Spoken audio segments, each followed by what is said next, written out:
नमस्कार सभी दोस्तों को। दोस्तों कैसे आप, उम्मीद करता हूं आप सब अच्छे होंगे, शानदार होंगे। दोस्तों एसएससी जीडी का एग्जाम शुरू हो गया है। तो दोस्तों एग्जाम में जाने से पहले कुछ हमको जरूरी बात होती है, कुछ पॉइंट्स को हमको ध्यान में रखना था। वो पॉइंट्स मैं आपको इस वीडियो में बनाऊंगा। चलिए बिना देर के हम सीधा अपने पॉइंट्स पे, आपको जो जरूरी बातें हैं, जो जरूरी बातें ध्यान देने योग्य है एग्जाम से पहले, उसके बारे में बात कर लेते हैं। देखिए हम यहाँ पे पॉइंट लिखे हैं। सबसे पहले हम बात कर लेते हैं निगेटिव मार्किंग। देखिए सब बहुत से बच्चों का डाउट है, कंफ्यूज है कि सर इसमें 1/4 निगेटिव मार्किंग है कि 1/8 है।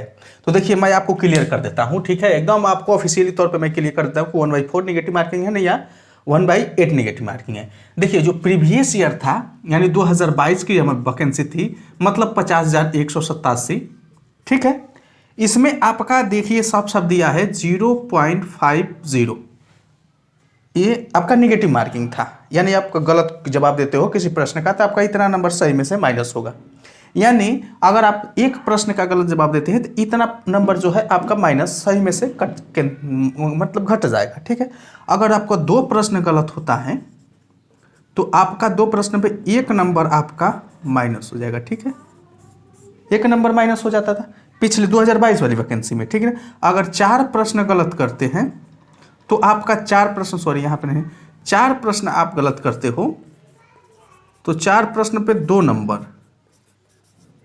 नंबर आपका सही में से चला जाता, ठीक है। अब 2 नंबर जाने का मतलब कि एक प्रश्न 2 नंबर का है, यानी 4 प्रश्न गलत होने पर आपका एक प्रश्न जो है आपका सही में से चला जाता है। ये आपका 2022 के नोटिफिकेशन में ऑफिशियली तौर पे, ठीक है। यानी ये 1/4 निगेटिव, यानी 4 प्रश्न गलत होने पर एक आपका सही प्रश्न माइनस हो जा रहा है, तो इसको 1/4 हो गया, ठीक है।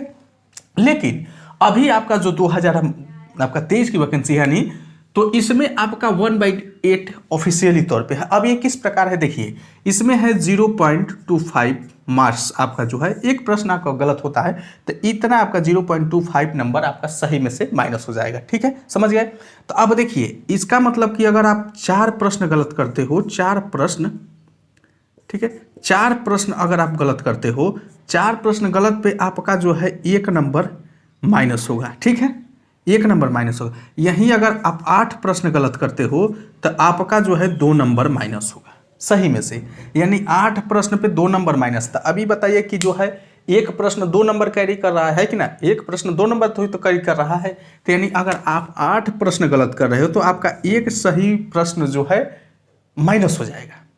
यानी यहाँ पे आपका 1/8 निगेटिव मार्किंग ऑफिशियली तौर पे, हालांकि ऐसा होना नहीं चाहिए, अब चाहे मिसप्रिंट कहिए चाहे जो भी कहिए, लेकिन ऑफिशियली तौर पे है, ये नोटिफिकेशन में अवेलेबल है।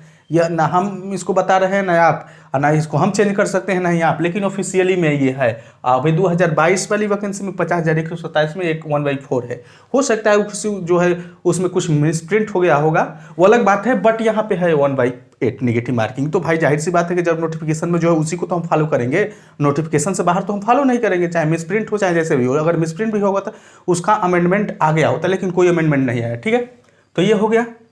अब देखिए क्या सभी प्रश्न यहाँ पे हो गया आपका, ये क्लियर हो गया। देखिए प्लीज पर क्या सभी प्रश्न अटेम्प्ट करें, तो देखिए दोस्तों सभी प्रश्न जो है यहाँ पे 2 मैं आपको बता रहा हूँ, क्या सभी प्रश्न अटेम्प्ट करने में 2 बातें हैं, ध्यान देना। देखिए अगर आपका स्कोर मान लो यहाँ पे आपका टोटल प्रश्न कितना है, टोटल प्रश्न आपका 80 है ना। अगर आपका स्कोर जो है 55 से 60 प्रश्न प्लस जा रहा है, यानी आपका 55 से 60 प्लस प्रश्न, 55 कर लीजिए या 56 कर लीजिए, 57, 58, 60, 65 ऐसे प्रश्न अगर आप सही कर रहे हो, अपने से एकदम सही आंसर दे रहे हो, तो आप जो है इतने प्रश्न को, यानी इसके बाद जो है आप जो शेष प्रश्न रह गए, मान लेते हैं कि आपने 60 प्रश्न सही अटेम्प्ट कर लिया, शेष आपका 20 प्रश्न रह गए, तो आप जो है अब इसको अपने अनुमान पे इसको टिक मत करना, क्योंकि आप मेरिट के नियर अबाउट आपका जो है सही स्कोर पहुंच गया है, तो आप जो है जो नहीं आ रहा है प्रश्न उसको आप टच करने का प्रयास ना करें, ठीक है, बात को आप समझिए, टच करने का प्रयास ना करिए। अब यहाँ पे देखिए ये जो शेष प्रश्न रहेगा वो जो है कौन स्टूडेंट जो है इस शेष प्रश्न को टच करेगा, मैं बता रहा हूँ। जैसे आप मान लीजिए 80 प्रश्न है, आप 30 से 40 प्रश्न ही आप जो है सही कर पाए, 30 से 40 प्रश्न ही आप सही कर पाए, तो आप दोस्तों जो है जब इतने ही प्रश्न आपको आ ही रहा है, इतना ही हमको आ ही रहा है, इससे ज़्यादा हमको आ नहीं रहा है, तो आप यहाँ पे 80 के 80 प्रश्न अटेम्प्ट कर देना। 80 के 80 प्रश्न अटेम्प्ट करना है। देखिए यहाँ पे भी इसको भी मैं कह सकता हूँ, लेकिन दोस्त यहाँ पे देखिए जो न प्रश्न नहीं आ रहा है, अगर आप देखिए आपका स्कोर जो है कट ऑफ के पास पहुँच गया है, तो आप इसको करेंगे तो भाई प्रश्न नहीं आ रहा है तो आप माइनस में। अगर ये वाला स्टूडेंट जो है 30 से 40 प्रश्न कर रहा है तो ये तो ऐसे भी इसका सिलेक्शन नहीं होगा। तो हो सकता है कि यहाँ पे ये 80 प्रश्नों को अटेम्प्ट कर दे तो यहाँ पे आपका 1/8 निगेटिव मार्किंग है, तो हो सकता है इसको बेनिफिट मिल जाए। सभी को तो नहीं मिलेगा, ऐसा नहीं है कि जो प्रश्न नहीं आ रहा है चाहे कितना भी निगेटिव मार्किंग हो हम जो है हमारा सब, लेकिन हो सकता है कुछ स्टूडेंटों को लाभ मिल जाए। तो ये है 2 फंडा क्या सभी प्रश्न अटेम्प्ट करने का, ये प्रक्रिया फॉलो करना मेरे भाई, ठीक है, इसको भी आप समझ गए। अब देखिए तीसरा जो सबसे बहुत ही इंपॉर्टेंट पॉइंट है, एग्जाम में किस सब्जेक्ट को पहले एंड कितना समय दें, ठीक ना। तीसरे में 2 है, किस सब्जेक्ट को पहले और कितना समय दें। ये बहुत ही इंपॉर्टेंट है क्योंकि समय की बहुत कमी होती है, समय की पाबंदी है। ये नहीं है कि घर पे तो है नहीं कि मैथ का बुक उठा लिए हैं जितना चाहे उतना टाइम समय लगा के जो है सॉल्व करेंगे मैथ क्वेश्चन का, ऐसा तो है नहीं। तो ये बहुत ही इंपॉर्टेंट है। इसी की वजह से जो है विद्यार्थियों का अभ्यर्थियों का एग्जाम नहीं निकल पाता, सबसे बड़ा यही रीज़न है। पढ़ाई तो लगभग जो है सभी 19-20 करते हैं, बट यहाँ पे जो टाइम को अपने आप मैनेज कर लिया बस उसी का था टाइम, इसमें और टाइम मैनेज करना। देखिए इसमें का मैथ ही सभी जानते हैं, मैथ में 20 प्रश्न, रीजनिंग में 20 प्रश्न, हिंदी और जीके में सभी 20 प्रश्न, यानी टोटल आपका 80 प्रश्न आ रहा है। 80 प्रश्न के लिए आपको 1 घंटा का समय है। 1 घंटा बोले तो कितना, 60 मिनट। अब देखेंगे 80 प्रश्न के लिए 1 घंटा समय यानी 60 मिनट का समय है, यानी एक प्रश्न के लिए 1 मिनट से भी बहुत कम समय है। यहाँ पे देख सकते हैं आप। तो यहाँ पे देखिए सबसे बड़ा समस्या हमारा पे यहाँ आ जा रहा है टाइम मैनेज का, कि टाइम हम जो है किस सब्जेक्ट को कितना देते। देखिए ये सब्जेक्ट टाइम को जो है किस सब्जेक्ट को कितना देंगे, ये भी इस पे भी डिपेंड करता है कि आप किस सब्जेक्ट को पहले करते हो। अब यहाँ पे सबसे पहले कोई मैथ उठा लेगा तो भाई टाइम आपका जो है इधर उधर डिस्टर्ब हो जाएगा, टाइम को मैनेज करना मुश्किल हो जाता है।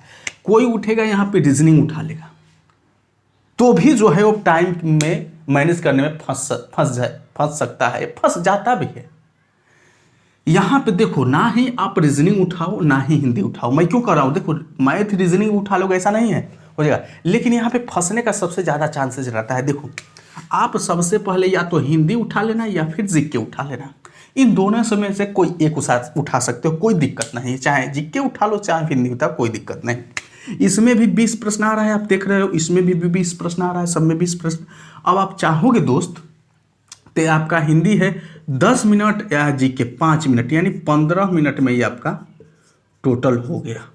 15 मिनट में हिंदी और जीके। अरे यार जीके 20 प्रश्न आ रहा है, ये बताओ केवल उसको रीडिंग तो ही करना है, पढ़ना हम पढ़े देखे कि नहीं आ रहा है बस आगे बढ़े, नेक्स्ट किए, फिर देखे आ गया अटेम्प्ट करके आगे बढ़े, फिर आया इसका आंसर हमको मिल गया टिक करके आगे बढ़े, बस उसको बढ़ना ही तो उसमें तक कुछ समझना है, बस पढ़ते जाइए आगे बढ़ते जाइए, पढ़ते जाइए आगे बढ़ते जाइए, है कि ना।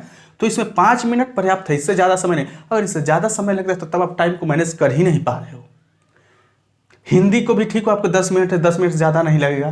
कुछ इसमें क्वेश्चन होंगे जो आपको थोड़ा सा मतलब डाउट हो सकते हैं 2-3 ऑप्शन में कि यार इसका नहीं, ये नहीं, बी नहीं, सी नहीं, ऐसे हो सकता है, तो इसीलिए 10 मिनट या नहीं 15 मिनट में आप इन दोनों हिंदी एंड जीके को कंप्लीट कर सकते हो आसानी से। अब करना पड़ेगा, अगर नहीं कर सकते तो करना पड़ेगा, तभी जाके आप 1 घंटे में पूरा पेपर आप सॉल्व करवाओ, नहीं तो पता चला कि रीजनिंग में फंस गए, उलझ गए, टाइम खत्म। ठीक है, अब आज ये बात करते हैं आपका यहाँ पे इसमें रीजनिंग मैथ। तो देखिए इसमें मैथ भी आप उठा सकते हो, कोई इन दोनों को करने के बाद अब मैथ या रीजनिंग दोनों में से कोई उठा लेना, लेकिन मैं यहाँ पे हायर कर रहा हूँ अपनी तरफ से आपको रीजनिंग की। रीजनिंग में 20 प्रश्न है, इसको 15 मिनट में आराम से रीजनिंग हो जाती है। 15 मिनट में रीजनिंग का 20 ही तो प्रश्न करना, इससे ज़्यादा तो करना नहीं, तो बहुत आसानी से आप रीजनिंग का 20 प्रश्न कर लोगे। ठीक है, और जो 1-2 क्वेश्चन इसमें रीजनिंग के रहते हैं मित्र, मैं बता देता हूँ, जैसे सीरीज से रिलेटेड होते हैं, जो कभी कभी होते हैं फंसा देते हैं, तो आप उसको ज़्यादा प्रयास मत करना, फोर्स मत देना, यानी टाइम मत देना कि यार उसको कर ही के हम जाएंगे। इधर एक क्वेश्चन पर ज़्यादा फोर्स करोगे, ज़्यादा टाइम दोगे, तो उधर 2 क्वेश्चन का नुकसान आप झेलना पड़ेगा आपको। तो ये भी अपने दिमाग में सेट करके चलना। यही जो छोटी छोटी बातें हैं, ये छोटी छोटी गलतियों से भी ही हम जो है 1 नंबर 2 नंबर से बाहर रह जाते हैं। नहीं होता है कि हम 2 नंबर से बाहर रह गए, 3 नंबर से रह गए, 4 नंबर से, आधे नंबर से हम रह गए, तो यही छोटी छोटी गलतियां है, बड़ी गलतियों से नहीं हम रहते हैं। तो इसको आपको समझना पड़ेगा, इसको आपको देखना पड़ेगा, इसको आपको दिमाग में बैठा के लेके चलना पड़ेगा। तो आप 15 मिनट में ये, यानी देखो 15 मिनट ये, 15 मिनट है, टोटल आपका 30 मिनट खत्म। ठीक है, 30 मिनट खत्म हो गया ना। 30 मिनट में आपका ये कंप्लीट हो गया। अब बचा हमारे पास शेष 30 मिनट, है कि ना। शेष 30 मिनट में आप जो दोस्तों यहाँ पे 25 मिनट जो है आप किसको देना, मैथ को। यानी देखो एक मैथ के 20 प्रश्न है, हम आपको कह रहे हैं 25 मिनट देने के लिए, यानी मैथ के एक प्रश्न को 1 मिनट से ज़्यादा समय मिल रहा है कि ना। आराम से अगर आ रहा है तो आराम से, नहीं आ रहा है तब तो भाई तो कितना भी समय तो नहीं आएगा। आ रहा आराम से मैथ का क्वेश्चन जितना भी आपको आ रहा है आराम से सॉल्व हो जाएगा। ठीक है, इसमें भी जो प्रश्न आपको लगे कि भाई ये टाइम टेकन कर रहा है, नहीं हो रहा है, तो उसको छोड़ के आगे बढ़ना है, उस पर रुकना नहीं है, यानी हमको स्टॉप नहीं होना, हमको कंटिन्यू आगे बढ़ना है। ठीक है, अब देखो ये हो गया 30, 20, 50, 55 मिनट। शेष हमारे पास कितना रह गया, शेष 5 मिनट हो गया। अब ये शेष 5 मिनट का प्रयोग कहाँ करेंगे मेरे भाई, शेष 5 मिनट का प्रयोग आप जो है जीके पे तो करेंगे नहीं, जीके में तो कोई प्रश्न डाउटफुल रहता नहीं। हिंदी, रीजनिंग और मैथ, इसमें तीनों सब्जेक्टों में जो आपको डाउटफुल प्रश्न लगे कि ये डाउटफुल है, इसको हम करेंगे तो सॉल्व आ जाएगा, थोड़ा सा समय भी खींच रहा है और थोड़ा कैलकुलेटिव है, आ जाएगा, तो उस प्रश्न को ये 5 मिनट शेष समय दे देना। आपका लास्ट में शेष में 1-2 प्रश्न बढ़ जाएगा, नहीं दो प्रश्न हो जा रहा है, तभी आपका 4 नंबर प्लस हो जाएगा। तो ये फंडा है मेरे भाई, ये टाइम को मैनेज करने और किस सब्जेक्ट को पहले प्राथमिकता देते हैं ये भी मायने रखता है। तो आप इसको अपनाओ, अपने एग्ज़ाम को एकदम ध्यान में रखते हुए और इस प्रक्रिया को फॉलो करो, 100% आपको बेनिफिट होगा। बहुत ही इंपॉर्टेंट पॉइंट्स है एग्जाम की दृष्टि से, एग्जाम में जाने से पहले दृष्टि से। ठीक है, तो चलिए आज के लिए इतना ही, मिलते हैं अगले वीडियो।